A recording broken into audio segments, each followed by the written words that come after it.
अच्छा शेख साहब, अब अगर आसिफ अली जरदारी की बात करें तो उनकी धमकी या पेशगोई को आप कैसे देखते हैं? उन्होंने कहा सवाल ही पैदा नहीं होता कि इमरान खान 5 साल अपने पूरे कर ले।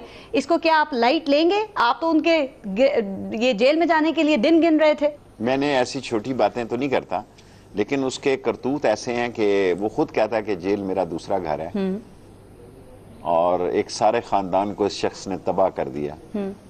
किस किस्म की इसकी प्लानिंग थी कि इस मुल्क के सियासी अदम इस्तेकाम का मुर्तकिब और मुजरम आसिफ जरदारी है, ऐसे खानदान में एंट्री की जो उस खानदान को ही ले डूबा, उस खानदान को ही नेस्त व नाबूद कर दिया, उस बच्चे का मुस्तकबिल भी तबाह कर दिया।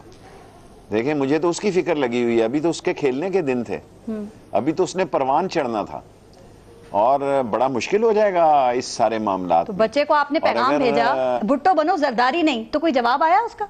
अभी तो मेरा कोई राब्ता नहीं। उसने मुझे कहा कि ट्रेन पे तवज्जो दो शेख रशीद।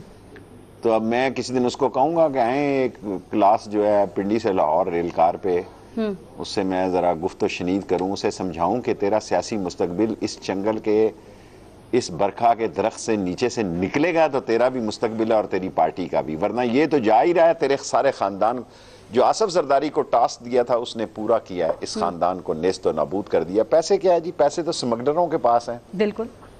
पैसे तो ड्रग वालों के पास हैं, पैसे तो वैसे ही छत टपक के आ जाते हैं कई लोगों के पास। जो इंसान मिशन लेके होता है पैदा, पैसा, धूप, छांव, रिश्तेदारी उसके रास्ते में रुकावट नहीं होती, वो अपने टारगेट की तरफ बिलावल के लिए ना आपके दिल में कोई एक ही बात सी आपके दिल में वैसे बिलावल के लिए सॉफ्ट कॉर्नर है क्या? इसलिए कि वो फ्यूचर लीडरशिप हैं, आप उन्हें कोई पीएम का सीरियस कैंडिडेट देख रहे हैं आगे कोई 10-15 सालों में? उसमें थ्रिल तो थी अपनी माँ और अपनी दादा की या नाना जो भी कहते हैं, लेकिन मैंने बचपन में मुर्तजा को भी बड़े करीब से देखा है। मैं तो अपना तज्जिया पेश करता हूँ ना, ठीक। बाद में लोग ये कहें, मैंने कहा जनाब अली इनका झाड़ू फिर जाएगा मार्च तक, तो मार्च का मतलब यह है एक दो मैं कुछ जोशी नजूमी या फालिया वाला तो नहीं हूँ। तो अगर एक दो महीने आगे ये नहीं चल सकता नवाज शरीफ और आसिफ जरदारी। आप किस बुनियाद पे 30 मार्च की डेडलाइन दे रहे हैं कि झाड़ू फिर जाएगा? मतलब और ये इसके केसेस 2 महीने लगा लें। देखें, इमरान खान के दौर का अभी तक कोई केस नहीं है, यकीनन उसके दौर में भी केस आएंगे, ठीक।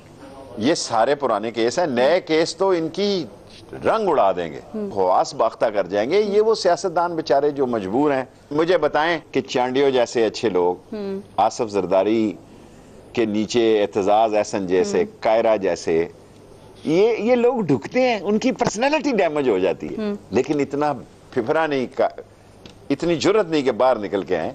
लीडरशिप की क्वालिटी जो कहे कि चल अब नैब को भेज दिया है, आपको लगता है फिलहाल ये शिकंजे से बच गए? चूंकि आप ही कहते हैं ना कि वो लोअर कोर्ट्स के माहिर हैं और नैब को तो आज तक कामयाबी हासिल ही नहीं हुई जरदारी साहब के हवाले से, तो बच गए या फंस गए? जो facts and figure Asif Zardari के नजर आ रहे हैं वो काफी सीरियस। मैं आसिफ जरदारी का केस नवाज शरीफ से 1000 गुना ज्यादा सीरियस समझता हूँ। बाकी बच जाए या जेल जाए ये उसका मुकद्दर है।